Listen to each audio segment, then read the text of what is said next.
ഭാരത് ജോഡോ ന്യായ് യാത്രയുടെ സമാപനത്തോടനുബന്ധിച്ച് നടത്തിയ മെഗാ റാലിയിൽ പ്രധാനമന്ത്രി നരേന്ദ്രമോദിയെ കടന്നാക്രമിച്ചു രാഹുൽ ഗാന്ധി.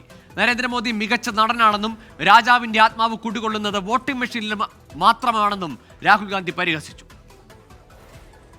नहीं, तुम्हारे देश ने तुम्हें धोखा नहीं दिया, तुम्हारी सेना ने तुम्हें धोखा नहीं दिया, उसी शक्ति ने तुम्हें धोखा दिया है. नरेंद्र मोदी भाइयों और बहनों सिर्फ मास्क है, मुखौटा है. जैसे ये बॉलीवुड के एक्टर हैं उनको रोल दिया गया है कि भैया आज सुबह आपको ये करना है, कल आपको ये बोलना है, परसों आप ये करोगे, सुबह उठ के समुद्र के नीचे जाओ, चलो सी प्लेन में उड़ो. 56 इंच की छाती नहीं है, खोखला व्यक्ति है. മുംബൈയിലെ ശിവജി പാർക്കിൽ നടന്ന സമ്മേളനം ഇന്ത്യ മുന്നണിയുടെ ശക്തി പ്രകടനമായി. മല്ലികാർജ്ജുൻ ഖാർഗെ, ശരത് പവാർ, MK സ്റ്റാലിൻ, ഉദ്ധവ് താക്കറെ, ഫറൂഖ് അബ്ദുള്ള, തേജസ്വി യാദവ്, മെഹബൂബ മുഫ്തി, പ്രിയങ്ക ഗാന്ധി, രേവന്ത് റെഡ്ഡി തുടങ്ങിയവർ വേദിയിൽ അണിനിരുന്നു. മുംബൈയിൽ നിന്ന് ശ്രീനാഥ് ചന്ദ്രൻ തയ്യാറാക്കിയ റിപ്പോർട്ടിലേക്ക്.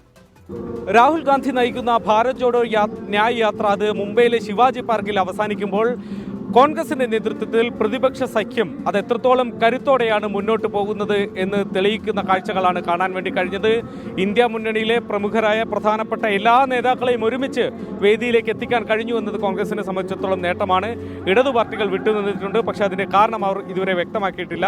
അഖിലേഷ് യാദവ് വിട്ടുനിന്നിട്ടുണ്ട്, പക്ഷേ അദ്ദേഹം ഈ സഖ്യത്തോടൊപ്പം തന്നെയുണ്ട്. തെരഞ്ഞെടുപ്പ് തിരക്കുകളിലായതിനാൽ തനിക്ക് എത്താൻ കഴിയാതെ പോയതാണ്. എല്ലാ ആശംസകളെന്നും അദ്ദേഹം അറിയിച്ചിട്ടുണ്ട്. അതുകൊണ്ട് ഏതെങ്കിലും അതിർത്തി അദ്ദേഹത്തിനുള്ളതായി വിലയിരുത്താൻ കഴിയില്ല. ഇത് ക്വിറ്റ് ഇന്ത്യ സമരാഹ്വാനം മഹാത്മാഗാന്ധി നടത്തിയ മണ്ണാണ്. അതുകൊണ്ട് ഇവിടെ വെച്ച് ഞങ്ങൾ എല്ലാവരും ഒരുമിച്ച് BJPയോട് അധികാരത്തിൽ നിന്ന് പുറത്തു പോകാൻ വേണ്ടിയുള്ള ആഹ്വാനം നടത്തുകയാണെന്ന് ശരത് പവാർ പറഞ്ഞു.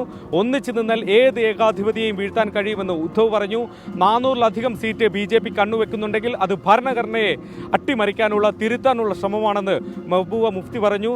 ഇലക്ഷൻ EVM മെഷീനുകൾ അതിൽ വലിയ തട്ടിപ്പ് നടക്കുന്നുണ്ട് എന്നതായിരുന്നു ഫറൂഖ് അബ്ദുള്ള പറഞ്ഞത്. ഇതേ ആരോപണം രാഹുൽ ഗാന്ധിയും ഉന്നയിച്ചിട്ടുണ്ട്. EVM ഇല്ലായിരുന്നെങ്കിൽ നരേന്ദ്രമോദിക്ക് വിജയത്തിൽ തുടരാൻ കഴിയില്ല എന്നതായിരുന്നു രാഹുൽ പറഞ്ഞത്. ഒപ്പം കേന്ദ്ര ഏജൻസികളെ ഉപയോഗിച്ച് എങ്ങനെയാണ് പ്രതിപക്ഷ നേതാക്കളെ വേട്ടയാടുന്നത്, എങ്ങനെയാണ് അധികാരം നിലനിർത്താൻ വേണ്ടി കഴിയുന്നത് എന്നതിനെക്കുറിച്ചൊക്കെ രാഹുൽ ഗാന്ധി സംസാരിക്കുകയും ചെയ്തു. സംസ്ഥാനത്തിനകത്ത് കോൺഗ്രസിനും ഈ ജാഥ വളരെ പോസിറ്റീവായ ചില ഘടകങ്ങൾ നൽകുന്നുണ്ട്. അത് പ്രകാശ് അംബേദ്കറുടെ സാന്നിധ്യമാണ്. വഞ്ചിത് ബഹുജൻ അഘാടി നേതാവ് അദ്ദേഹം മുന്നണിയിലേക്ക് വരുമ്പോൾ അതുമായി ബന്ധപ്പെട്ട സീറ്റ് ചർച്ചകൾ നീണ്ടുപോയതാണ് ആകെ മുന്നണിക്കകത്തുള്ള സീറ്റ് ചർച്ചകൾ നീളാൻ വേണ്ടി കാരണമായത്. ഏതായാലും അദ്ദേഹം മുന്നണിയിലേക്ക് വന്നത് ഒരു അനുനയ സൂചനയാണ്. അങ്ങനെയെങ്കിൽ വളരെ വേഗം അദ്ദേഹത്തിന് ഏതൊക്കെ സീറ്റുകൾ എന്ന് തീരുമാനിച്ച് നൽകി ബാക്കി കക്ഷികൾക്ക് കൂടി സീറ്റുകൾ വിഭജിച്ച് നൽകി വളരെ വേഗം ഈ സീറ്റ് വിഭജനം സ്ഥാനാർത്ഥി പ്രഖ്യാപനം പൂർത്തിയാക്കാൻ കഴിയുമെന്നൊരു ആത്മവിശ്വാസം കൂടി കോൺഗ്രസിന് ഈ പരിപാടിയോടുകൂടി തന്നെ കിട്ടുന്നുണ്ട്. വരുൺ വി നായർക്കൊപ്പം ശ്രീനാഥ് ചന്ദ്രൻ, 24 മുംബൈ.